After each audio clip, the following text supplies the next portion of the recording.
All right, now today we're going to talk about what are loads. If I'm going to analyze a structure, I'm going to perform a structural analysis, I first need to know how much load is being applied to my structure. It's the very first thing you need to know, right? So, let's talk about that. For this lecture, by the end of this lecture, you should know different types of loadings and what factors influence the loading, how big it is, right? Magnitude. I'd like to work on drawing predicted load paths. Engineers are typically not great at this because we like to focus on tiny little components and not look at the big picture. It's something that, kind of keep in mind the big picture of your actual structure and how a load is going to move through it. And then we'll calculate some loading based on tributary areas.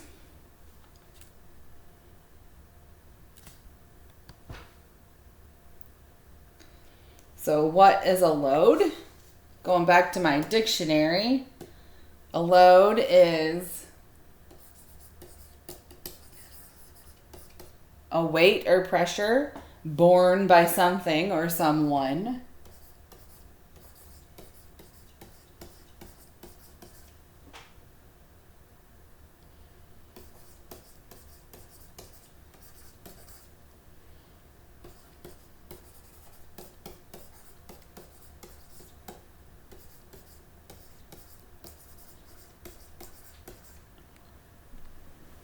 So weight or pressure borne by something or someone. Now this is a civil engineering class, so we're going to focus on the something.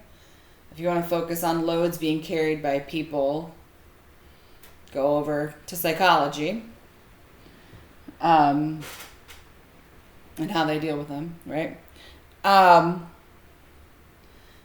Typically, we're talking about concentrated forces,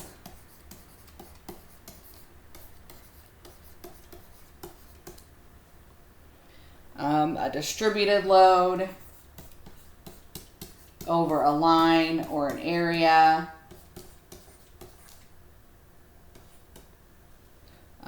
pressure loads, right? Concentrated forces would have,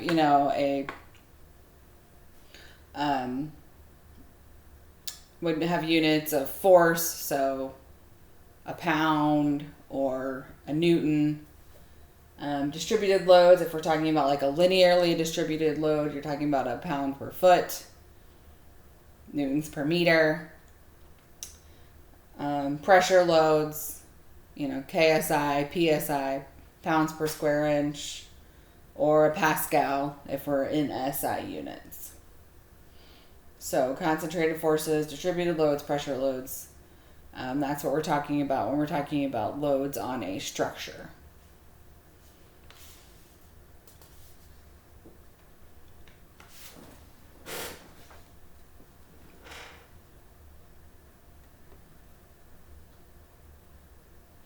How am I going to calculate these loads? Well, I go to my design code. Typically, if you are you're working on a project, you're going to have a code that you have to follow. And that's specified right at the beginning of a project, or maybe even before during the proposal stage, or maybe it's governed by your jurisdiction, right? The building codes, like the IBC,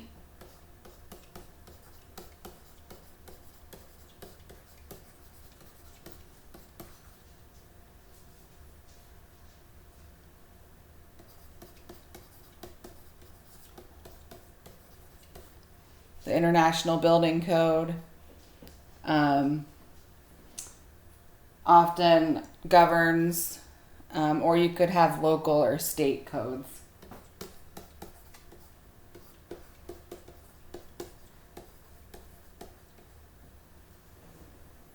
Right, an Arkansas building code, maybe the city of Little Rock has something special.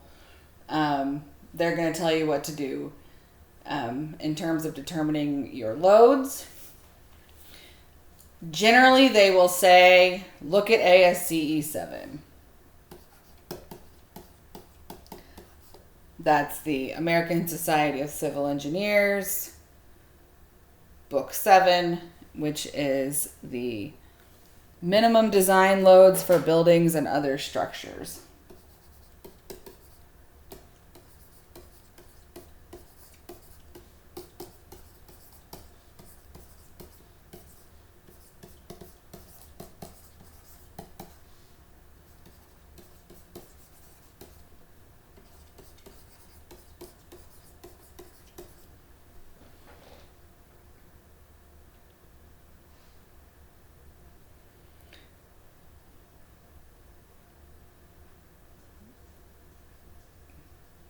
Here I'm choosing to focus on building codes, like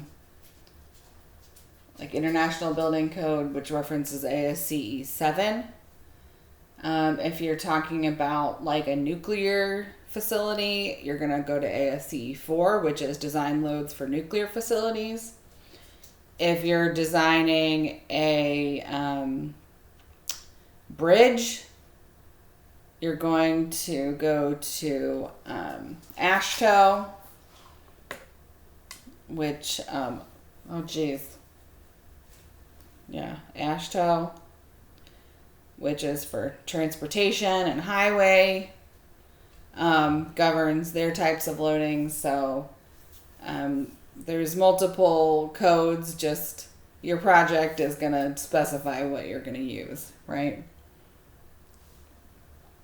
And when I'm coming up with my design loads, like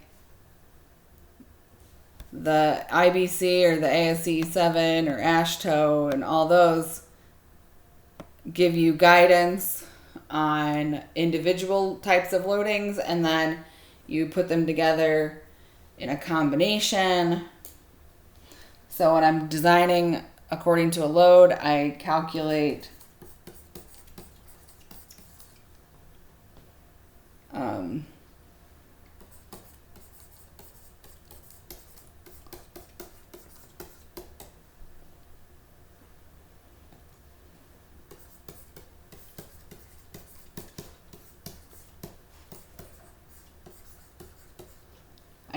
different combinations of various loading types, and we'll talk about different loading types in a minute.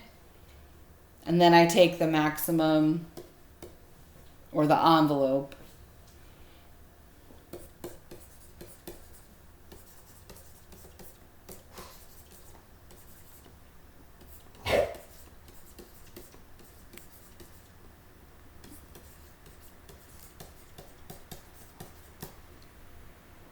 I'm sorry, my dog just walked in and she's grunting. That's what that noise is. Right. I find a bunch of different loadings. I make different combinations, and I use them for, I take the maximum, and I use it for design.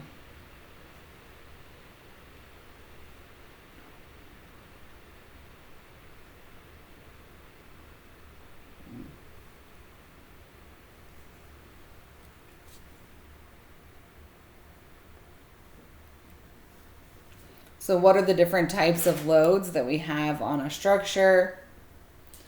I'm going to write a list of names of loads, and then I'm going to expound on them for a little bit. We have dead load, often denoted by a D. Live load, which is L, or LR for my roof load.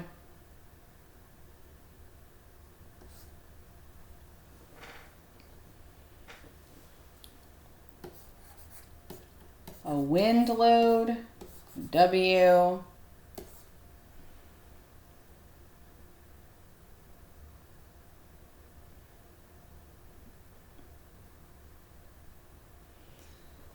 Earthquake or seismic.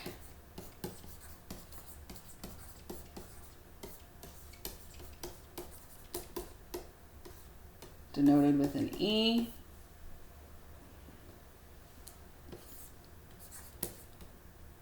Or a snow load, S. Those are the main ones that I'm going to talk about. There's other different types of special loadings, like an impact load or a hydrostatic load. But in this class, for the next little bit, I'm going to focus on these 5.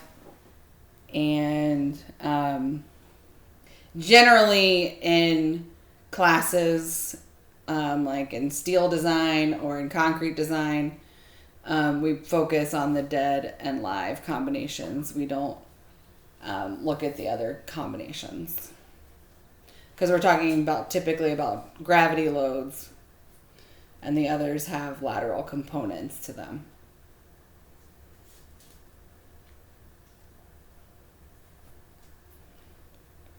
Okay? So what is meant by a dead load? It is the weight of all the materials of construction of a building.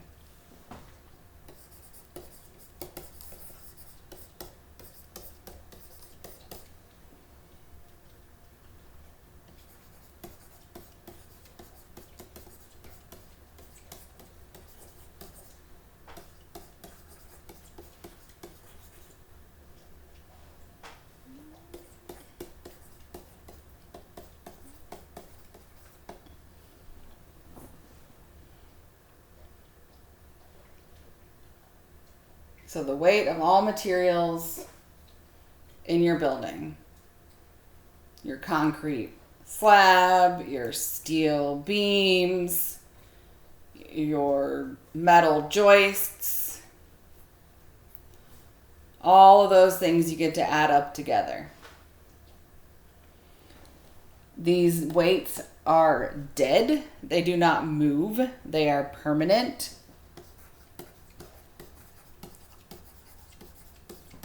They are usually fixed. And what we're typically talking about are your walls, your floors, your roof, fixed partitions, but again, anything that will not move. If it can possibly move, it's not dead. That sounds terrible. If it can possibly move, it's not dead.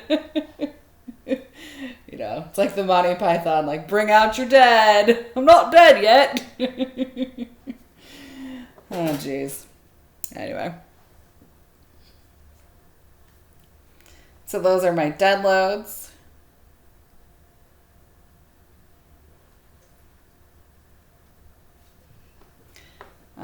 Live loads are things that move. They're alive, right?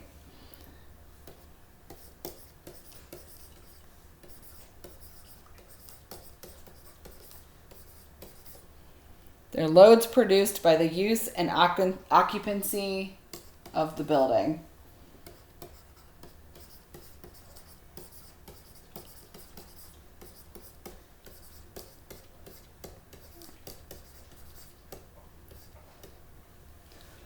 So if the use of a building changes, if the occupancy of a building changes, the live loads change.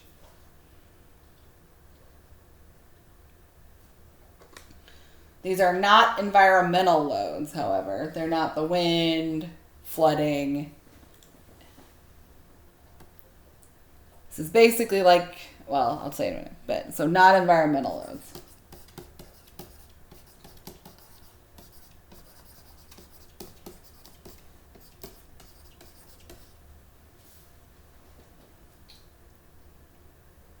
So unlike dead loads, these are temporary. I mean, even if you think your furniture is not temporary, you know, maybe that piano's staying there for the next 20 years. It could possibly move though, right? So I'm talking about people move, furniture, traffic, even equipment. If you are not sure about where a piece of equipment is going to go, even if it's going to be fixed once it gets in there, treat it as a live load. Just to be safe, because that live loads have a higher factor generally.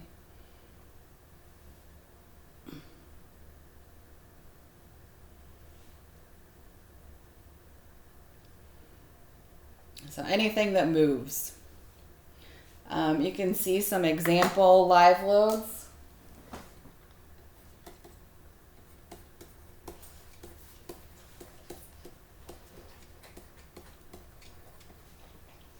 In this little table here. You typically design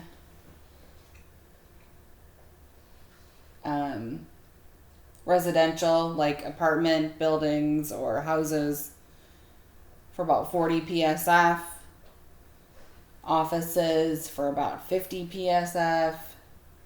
Assembly areas of like a lobby, like a lobby in an arena, or a theater, 100 PSF. Light manufacturing, you're up to 125. Sidewalks, driveways, heavy manufacturing, you're all the way up to 250. And these are the loads that you're going to apply to your structure to determine the design loads. Right? You can see more people, heavier equipment, heavier live loads.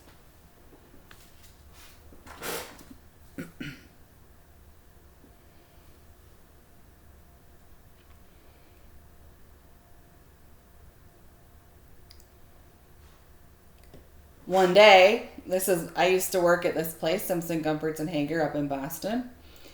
And one day we decided to do this little experiment and see how many people we could cram into 64 square feet. Then you weighed the people, and we gave basically, this is what live loads look like, right?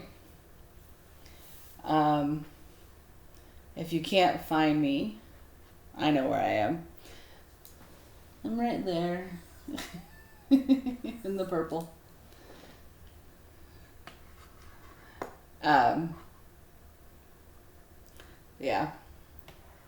So, it was funny. I was at a AISC steel construction educators workshop, and this slide popped up. I said, wait, I'm in that picture. Made me laugh. So, looking back at the previous slide, right? Offices are about 50 PSF. So what is an office? 50 PSF. Could it look like?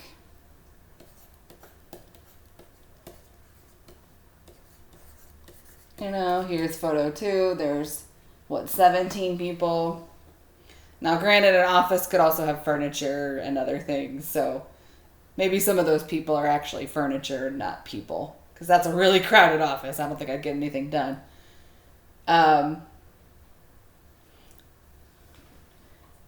Then, if you go back, let's see, an assembly area.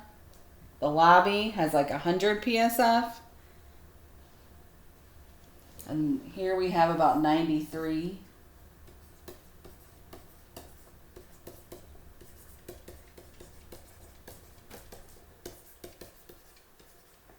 Right? So this is like the lobby of a crowded theater right before they let you in. That's 36 people. I don't know if we could have gotten any more in there. I feel like we got some guys standing off to the side up at the top. But that's what 100 PSF looks like. It's very crowded. Anyway, I think it's just interesting to kind of visualize that.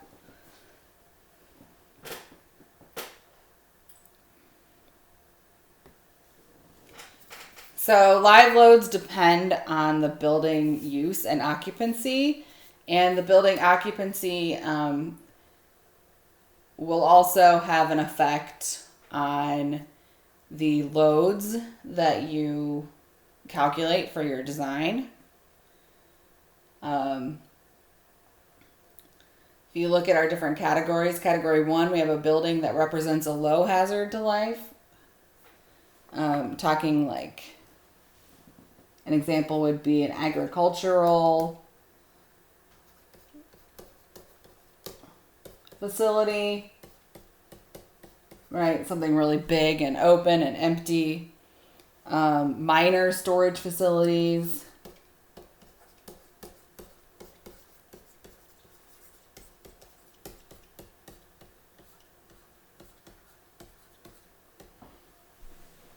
Something that if it fell down, it wouldn't kill a lot of people. If we skip on to category 3, buildings that represent a substantial hazard to human life, that's basically if there's a lot of people in a building, right? So we're talking about a school, maybe some small healthcare offices,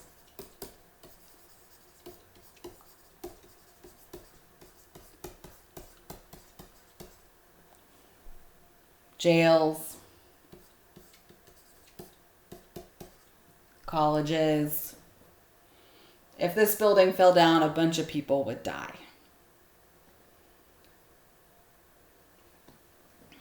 And then category 4, essential facilities. If something happened to this building, it would disrupt life for other people. It wouldn't necessarily kill people, but I mean, it probably would, but you know, obviously because I'm saying hospitals, but right, if there's an earthquake, a hurricane, if your house falls down, it's not great, but you could at least have a hospital to go to or a shelter to go to, right? The police or fire station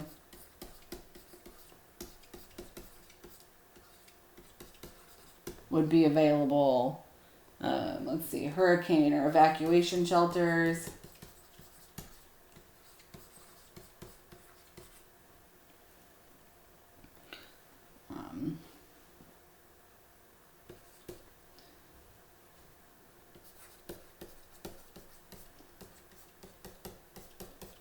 Power utility facilities, right? We want them up and running as much as possible. Air traffic control towers.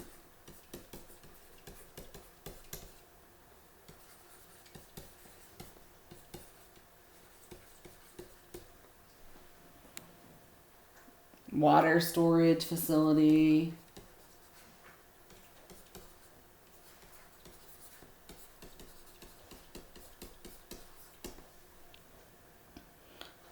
If there's a hazardous waste storage or hazardous material,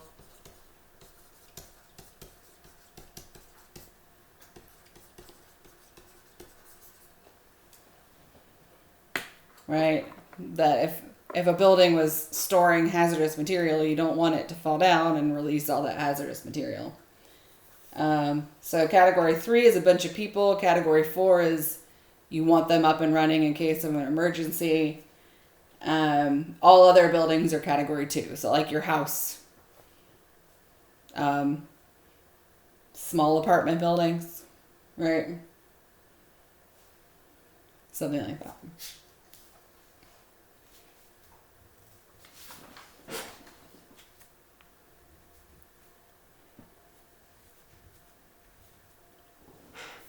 So we're going to keep these in mind when we talk about the next three load categories.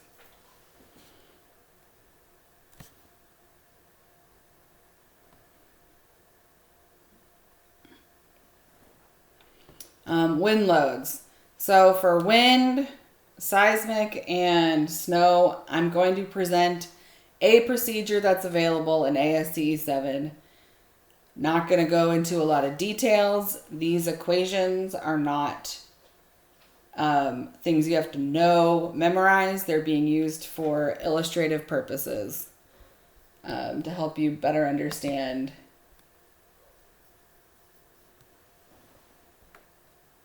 the factors that increase or decrease loadings. So let's say I'm designing a building for a wind. I need to find a wind pressure, right? What pressure is being applied to my building, to my roof, to my walls. And so I'm going to calculate a wind pressure, PS.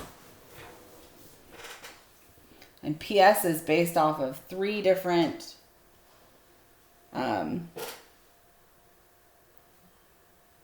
factors. I have a lambda, which is my building and height. Building height and exposure factor.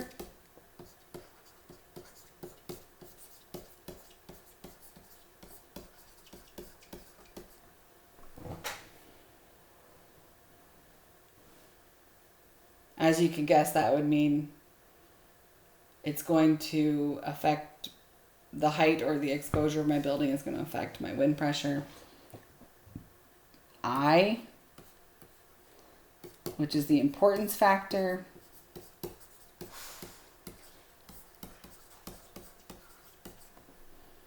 And PS 30, which is a basic wind pressure.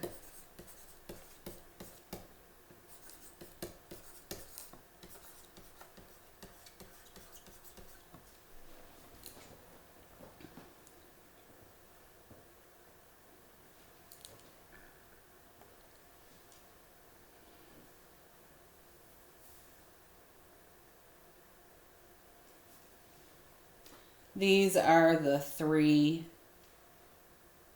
factors that go into calculating a wind pressure in the simplified procedure.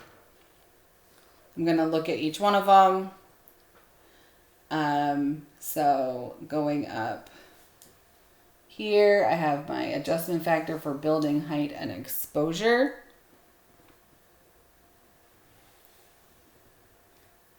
I need to define what exposure means. So I have the tables below. The exposure depends on the surrounding terrain. And then the surface roughness of that terrain. Basically, an exposure category B means I'm likely in a more urban or suburban, I'm surrounded by urban or suburban buildings. D, I'm in a flat, in the middle of a field, right? Nothing around me. I'm really exposed. So if I look at how those exposure factors affect my lambda, you'll see as I increase my exposure, right?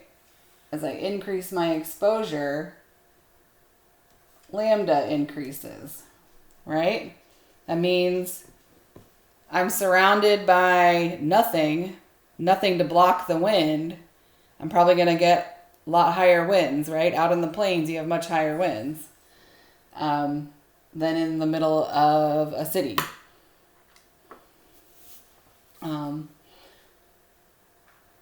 So I have to increase my wind pressure based off the fact that I'm not surrounded by anything. Additionally, as my height increases, right, my lambda increases. The taller my building is, the higher the wind, right? Down near the ground, the wind doesn't blow quite as fast as it does higher up, right? So I get to increase my wind pressure for a tall building in the middle of nowhere, rather than a short, fat building surrounded by a bunch of other buildings. I guess short. Not fat. If I look at my importance factor over here, importance factor, these are my building categories, right? My use categories. You can see category 3 and 4. This was my schools, right? Hazardous to human life or essential facilities, right? Schools, hospitals, etc. I have to increase my design wind pressure, right, by 15%, multiply it by 1.15, because I really want to make sure those are designed for a higher wind speed, right? If something's important, you increase the loads that you're designing for.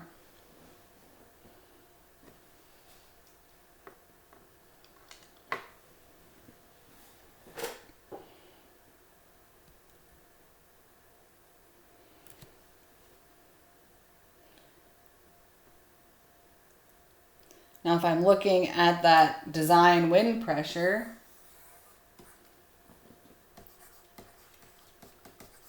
basic design wind pressure, right?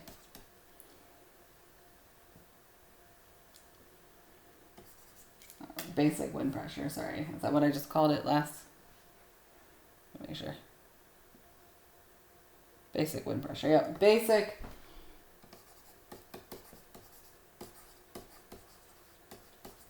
My basic wind pressure, this is assuming an exposure of B and a building height of 30 feet. Exposure B, so you're in the middle of a city, a 30-foot high building, just a regular old office building, not a hospital or a nuclear power plant. I don't know. I'm going to increase that. I'm going to look at what that pressure is based off of a couple different things. First, on the left, I have my basic wind speed. That depends on where you are in the country, right?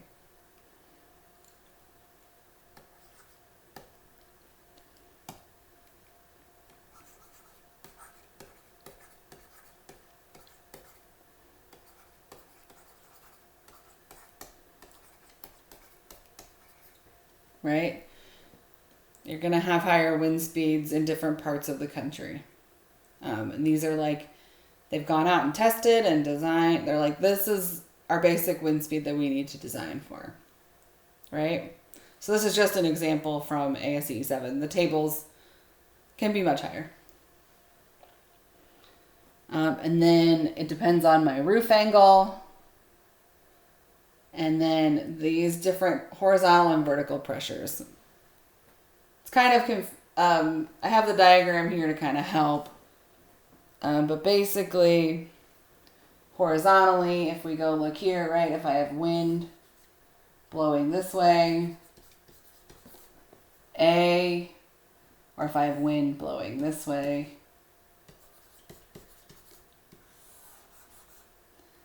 there's my A, or my A and B. That's the edges of the walls, right? A and B, the end zone of the wall, or right at the roof line. C and D, right? Here's C, C and D. The interior of the walls. E and F, the end zone of the roofs. and G and H, the interior of the roof, right?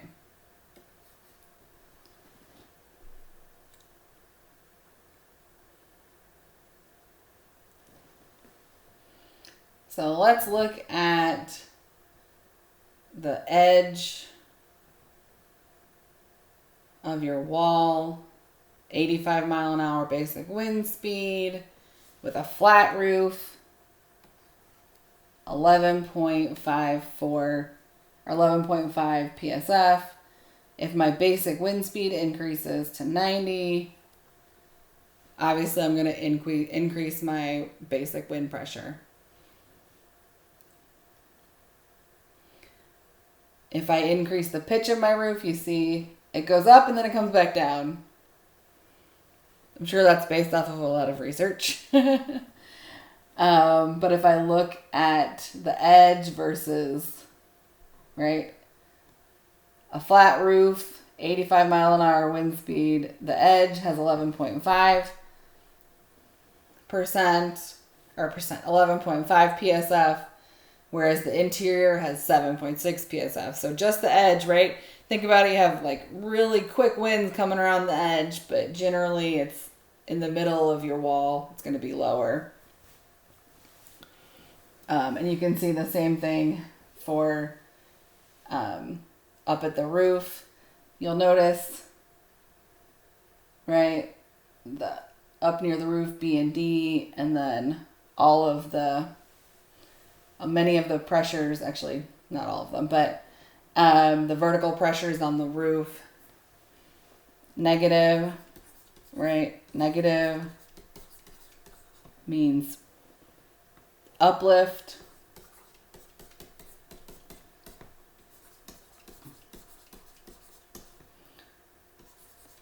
Right, it happens near roof, on the wall, depending on the pitch of your roof, right? The angle of your roof. But just some things to think about, right?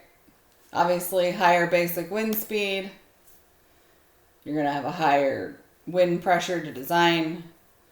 The edges of buildings, you're going to have a higher wind pressure to design than the middle of your walls, middle of your roofs.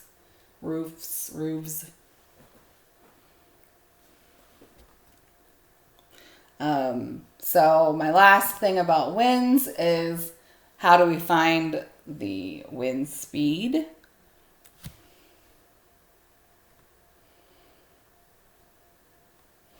Oh, you get maps, right? This is the basic wind speed in miles per hour. This is from ASCE 7.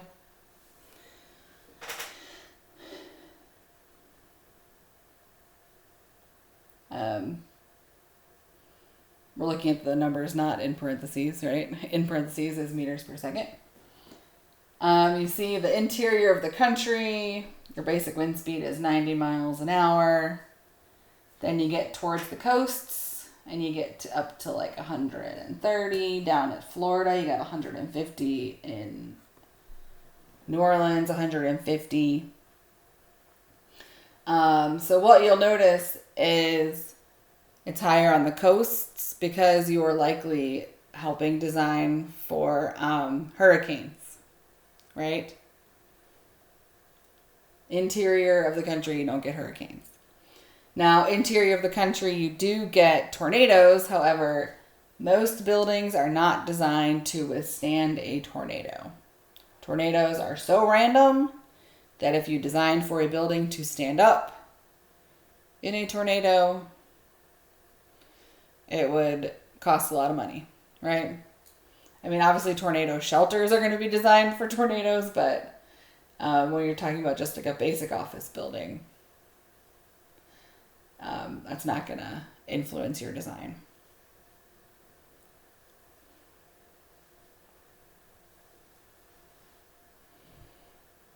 All right. Oh, look, Guam.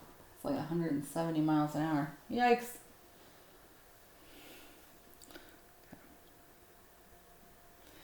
Okay, earthquake loads.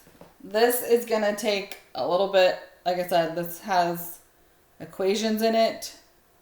Don't really pay attention to them than for illustrating the effect of different factors on designing for earthquakes. This is using an equivalent lateral force procedure where you calculate a base shear. If I look at my building here, there's my office building.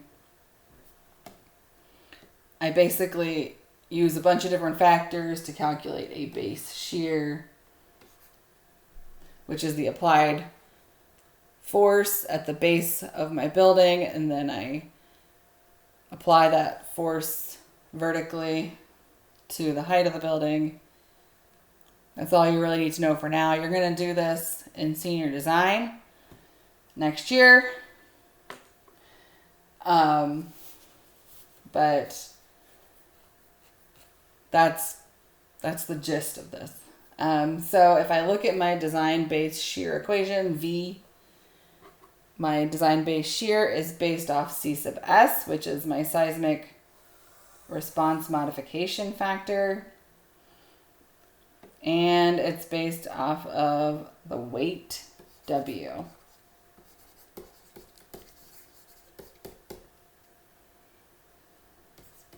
Weight of your building.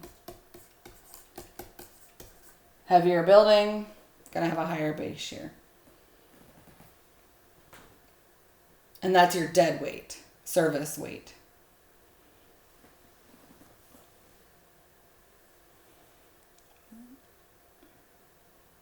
If I look at my equation for my seismic response modification factor, I have my C sub S is based off of SDS, which is my design spectral response acceleration.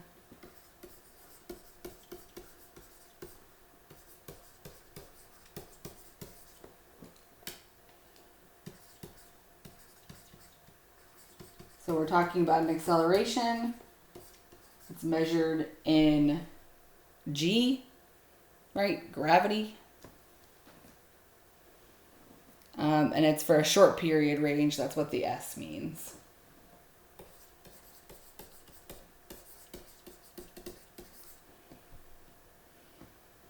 Short period means an acceleration that you're going to see over a very small amount of time, less than a second, like 0.2 seconds.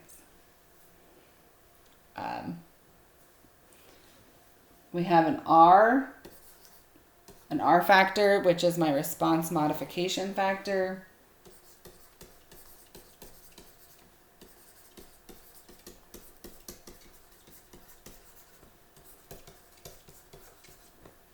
And that is higher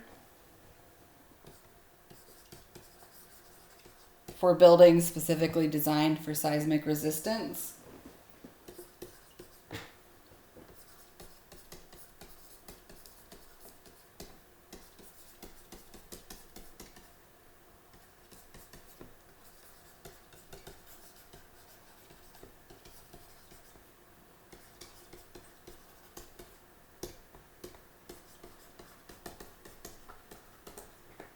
Right?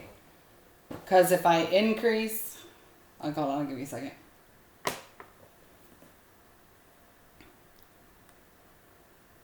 The response modification factor, which is higher for buildings specifically designed for seismic resistance.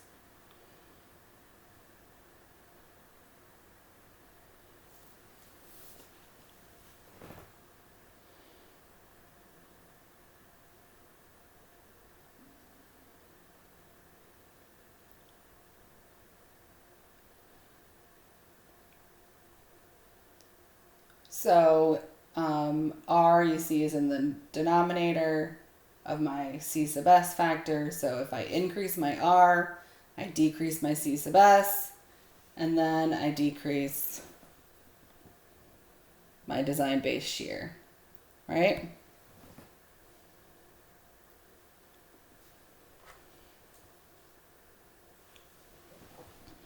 And we have an I again, which is our importance factor.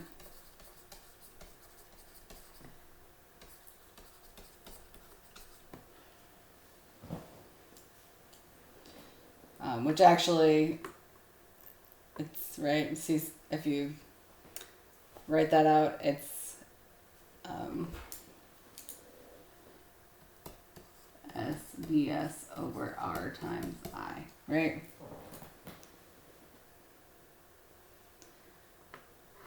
So if I want to decrease my base shear that I have to design for, I choose a specific type of building, which has a higher R factor. However, that might cost money. And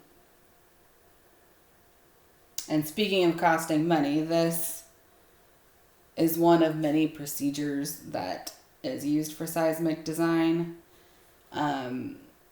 The ASCE 7 lists which type of procedures you're allowed to use based off of what kind of building you're designing. And if you find that your earthquake load is governing your design and it's making you have super crazy thick walls or really big sections and you want to decrease your design, there are other methods to make more detailed design. This is a very basic procedure. There are more detailed ways to do that, but doing more detailed design costs money. I spent a lot of time doing seismic design for nuclear facilities, running soil structure interaction, finite element analyses. Very, very detailed.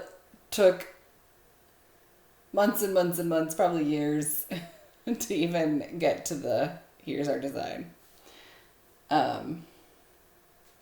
So that's why this is a nice little easy one that if you can get away with it, there are a couple easy ones, right? If you can get away with them, use it.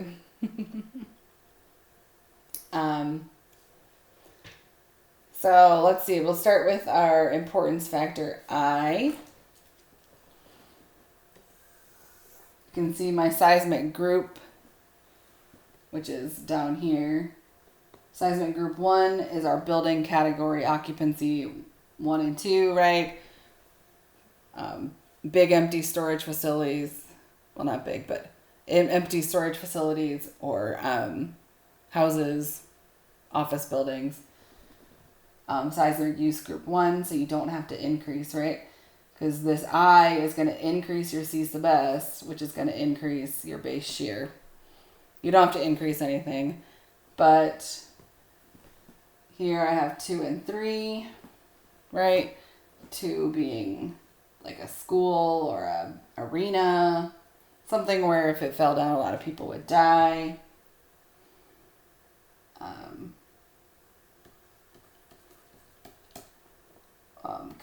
And I would multiply my I for that is 1.25, so I increase my C sub S by 25%. Category 4, an essential facility, right?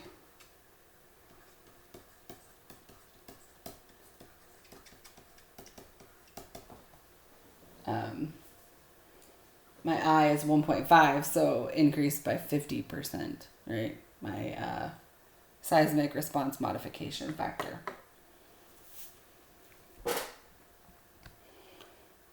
So the more important a building is, the higher the earthquake load that you design for.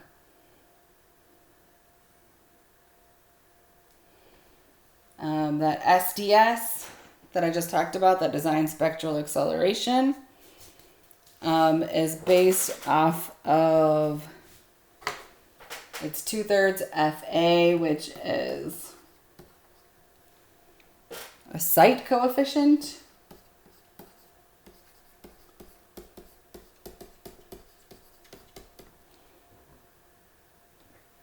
Or S sub S, which is your mapped maximum short period acceleration.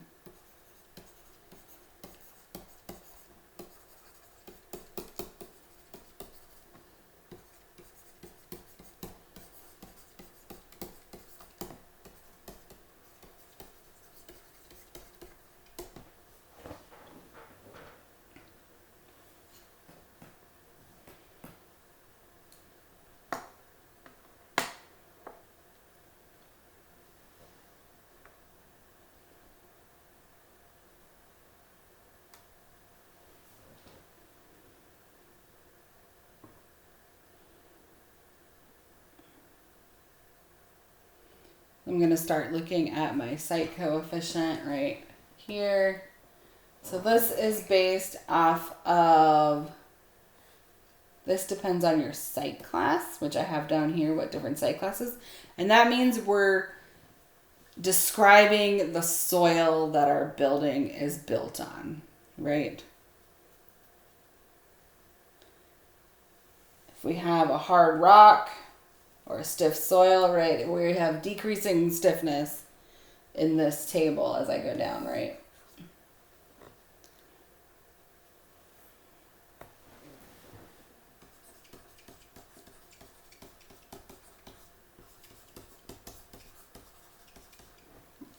Decreasing stiffness means it's harder to move, harder to displace. So I get to my FA, but as I get softer right down here, D and E, my FA increases, right?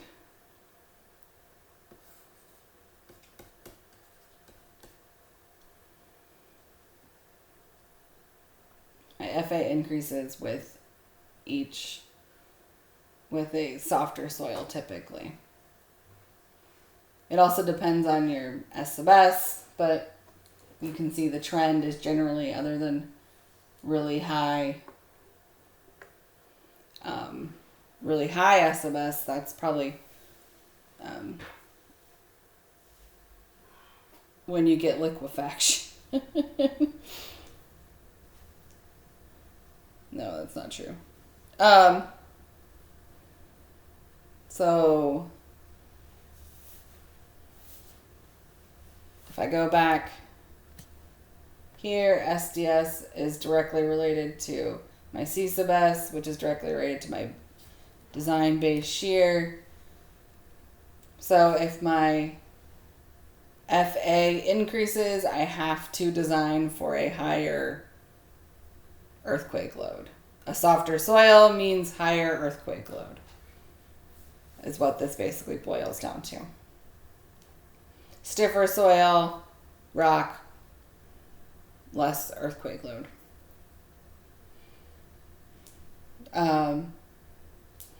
It is nice to note that, it is good to note, I guess, that the hard rock doesn't dampen any earthquake motion, right? Whereas softer soils, you're going to have higher deflections, but you're going to die out more quickly. Back in 2011, right? That was August 2011. There was an earthquake with an epicenter in like the middle of Virginia. And because the entire East Coast is made of rock, I felt it at my desk in Boston. Just barely. I actually didn't know what it was at first. I thought I was faint from, I hadn't eaten lunch yet. And I was a little past lunchtime. Felt kind of dizzy for a minute, and then I realized like 30 minutes later there was an earthquake. So, whereas out west, you typically have softer soil, like the eastern or the western half of the United States, sandier soils, softer soils. They're going to die out more quick. The motion is going to die out more quickly.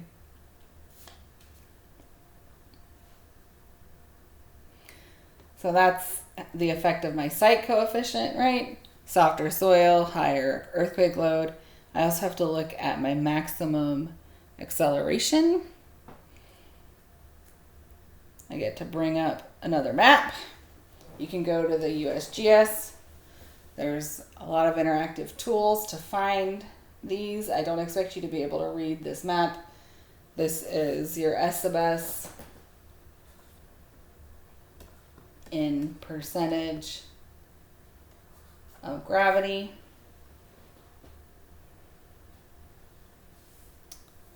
If you start looking out at the West Coast, I looked up some values, right? We're here in Los Angeles.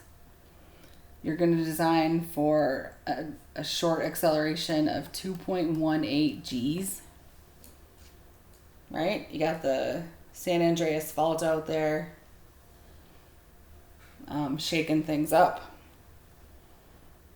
If you didn't know, there is the New Madrid Fault is right here near St. Louis. Right? So St. Louis is somewhere in here. Right, here's LA. If you're looking at St. Louis, you're going to design for an acceleration of 0.58. And where are we? We're in Little Rock, Arkansas. We're close enough, right? That we're designing for 0.53 G. Now, compared to that 2.18, that's not a lot. But if you go look at Miami, Florida, you're designing for 0.049. If you look at Lincoln, Nebraska, which I have no idea where Lincoln, Nebraska is. Somewhere in there, right?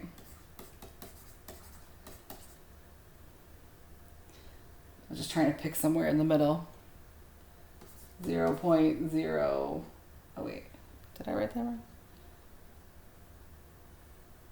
0.0178? Or. Let's not talk about Lincoln because I can't even find it. Right?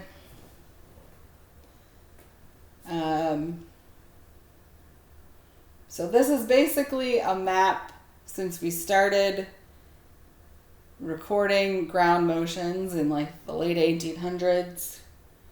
We've developed this map, and this is basically based on history.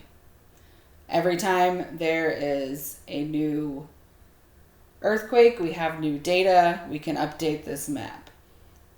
So all these little circles, right, basically means there's a fault line. Here, there's a seismic zone here in eastern Tennessee. There's a seismic zone around Charleston, South Carolina, if you didn't know that.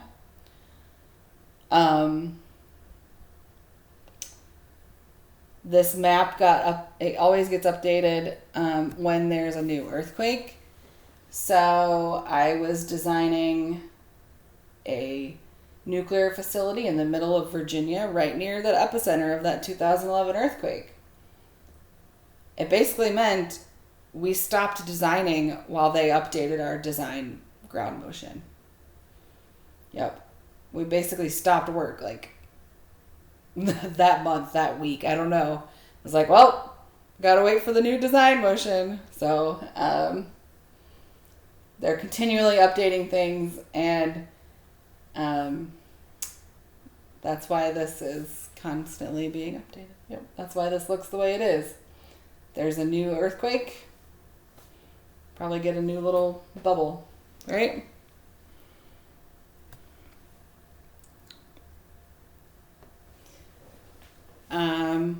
So moving on to snow loads.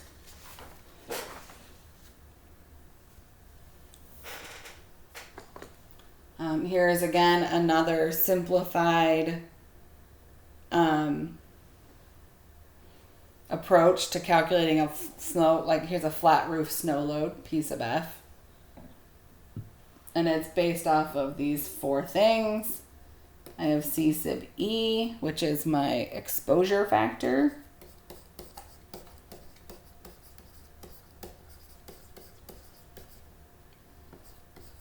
C sub T, which is my thermal factor.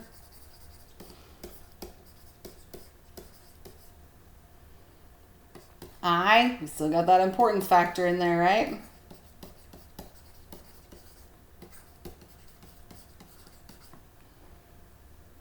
And P sub G, which is my ground snow load. How much snow I'm going to see typically on the ground.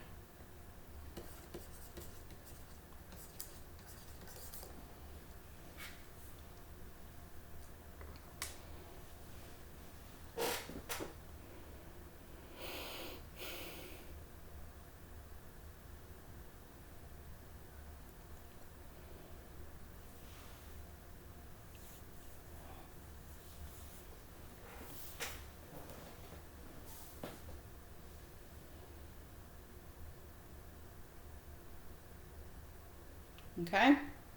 Just giving some time to make sure I write that down. So I'm going to start with my exposure factor, C sub E, which is based off of exposure like we talked about with wind. Again, the surface roughness, if you're surrounded, what you're surrounded by. And as you can see, the flatter the terrain, this is it's kind of like the exposure category. The flatter the terrain, the less things are around you. It hurt with the wind, right? You're going to have higher wind loads. But the good news is that wind's going to blow the snow, right? That's basically what this means.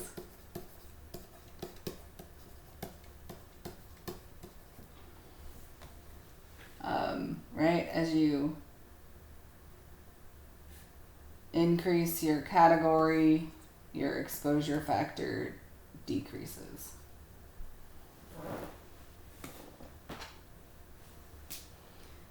As you increase your exposure from fully exposed to partially exposed to a little bit sheltered, you're increasing. And why is that? Because you're going to have more drifting, right? You're going to have drifts of snow because they're being stopped by a building, a wall, I don't know.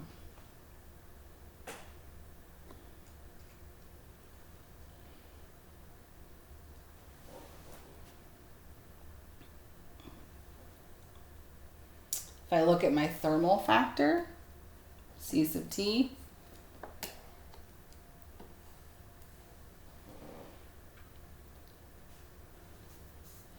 I have a C sub T of 1.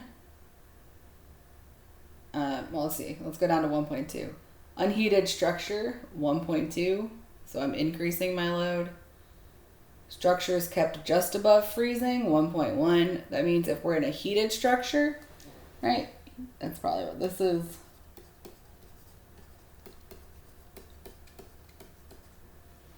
I got a C sub T of 1, right?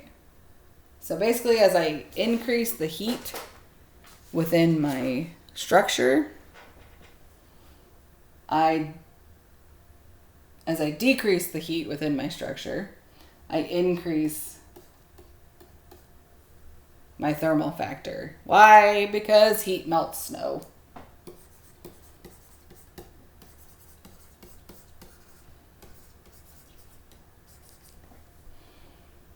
Right? You're going to have to design for less of a snow load in a heated building that's melting the snow, than a unheated building.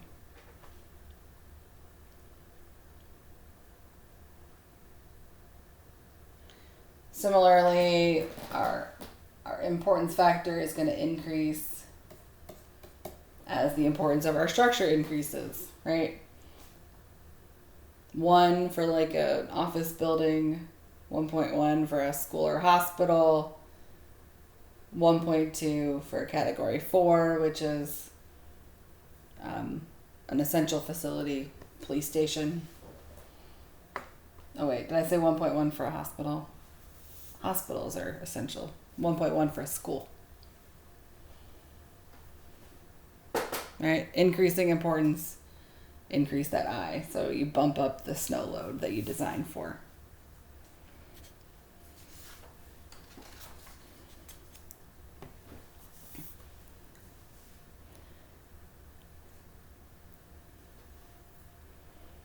And then finally, my P sub G, my ground snow load that I have to design for. Go back to my map. See, here in Arkansas, we only have to design for 10 PSF. Doesn't really snow that much. Of course, out west, and down in Florida, you got 0. It's not snowing. In Florida, it's not snowing. In California, Arizona, right? Well, and when it does, you're talking like minuscule. I'm surprised we have 10 PSF here. If you're looking,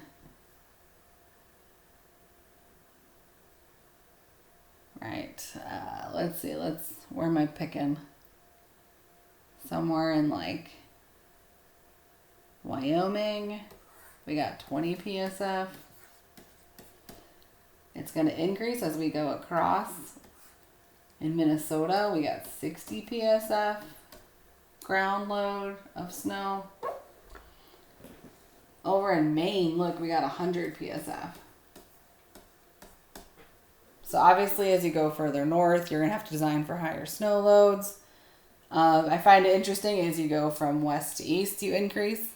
And I would assume that's because we have a wetter snow on the east coast than the west coast. If you've ever been in the west coast, but in the west, Wyoming, Idaho, all that, the snow is very dry. It doesn't weigh a lot. Snow out east is very heavy and wet because it's much more humid climate, right? So, just interesting things, right? And speaking of being east, when do you have to worry about snow loads? When it snows a lot. This is a picture of me and my dog from, oh my God, almost 10 years ago. 9 years ago, I guess.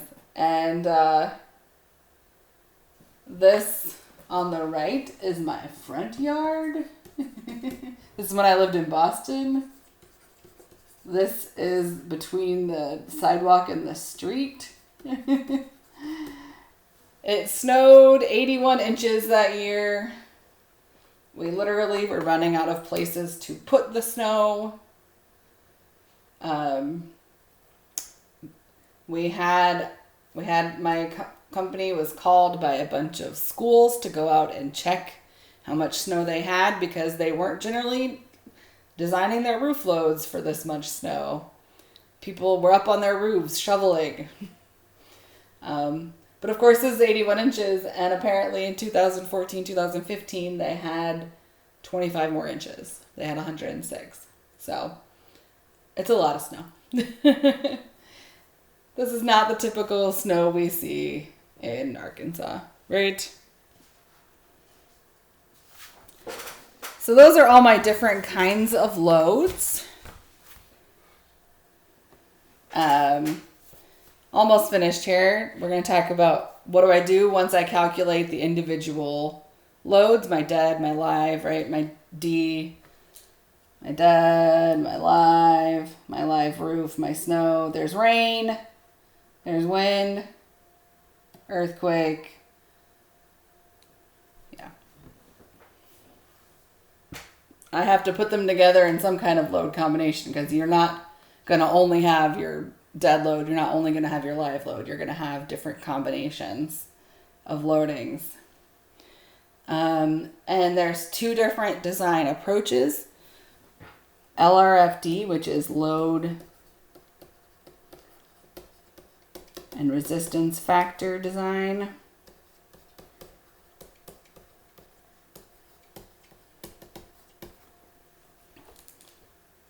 And ASD, which is allowable stress design.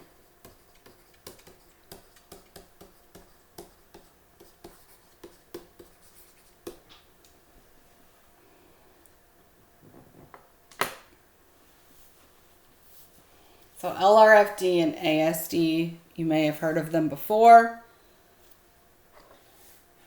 ASD is old school. LRFD is the new way, right? This is what we're using now. Unless you're designing something from a long time ago, and then you have to go back to ASD.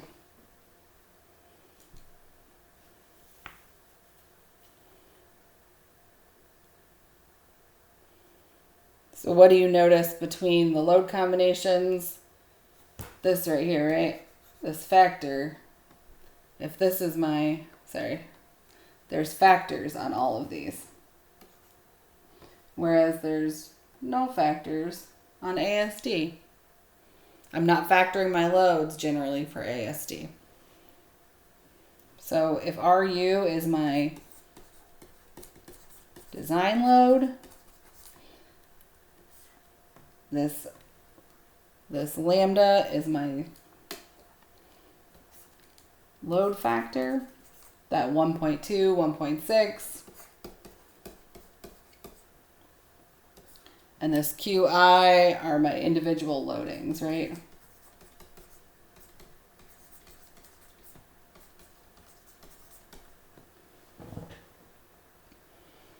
Whereas in ASD,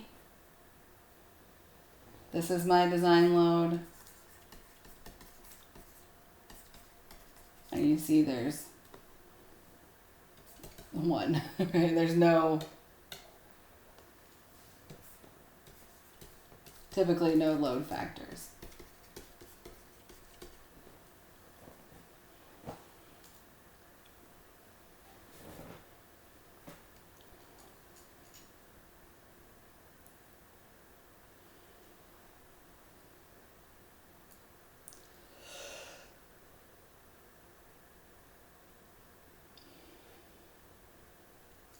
And there are some down there, but, right, these are the different load combinations.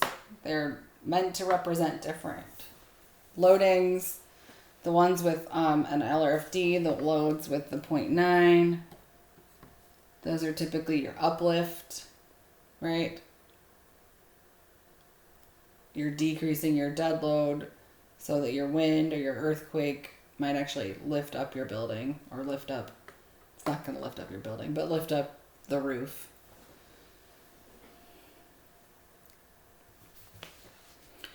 And finally, just comparing these two different design methods, LRFD and ASD.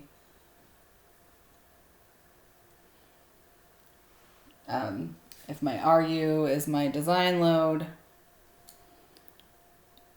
you'll notice, like I said, I have factored loads.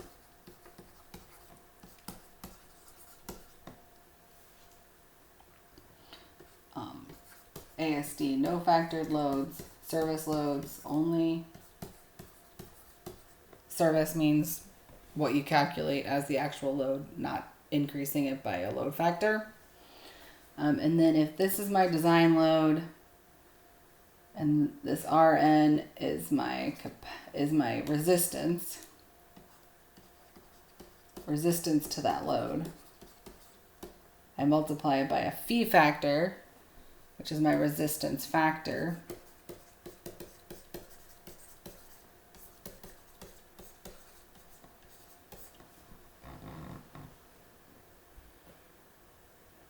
And typically phi is less than 1.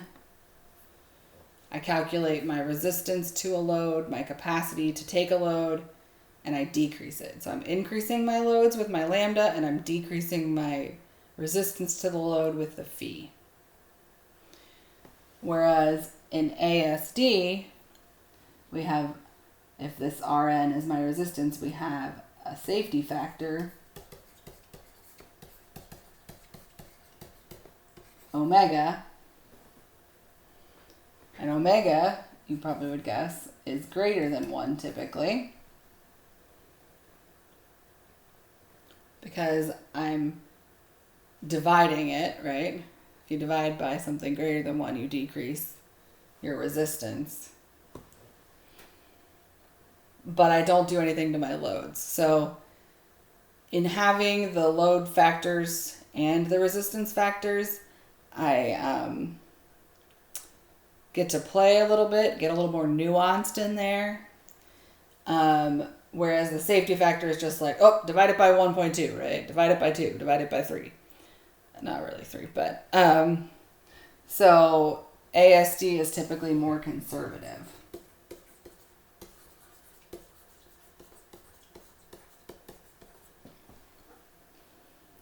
So that is the summary of how I get the different types of loadings from ASCE 7, examples of how to calculate them, and the factors that affect those design loadings.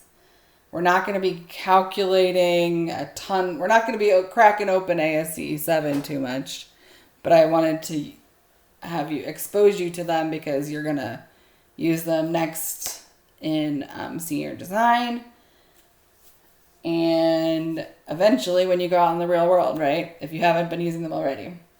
And then how do we put all those different loads that we just calculated together in different combinations? Typically LRFD. And LRFD is what we're going to stick with in all of my classes that I teach. But ASD is out there. So think of any questions. Thank you very much.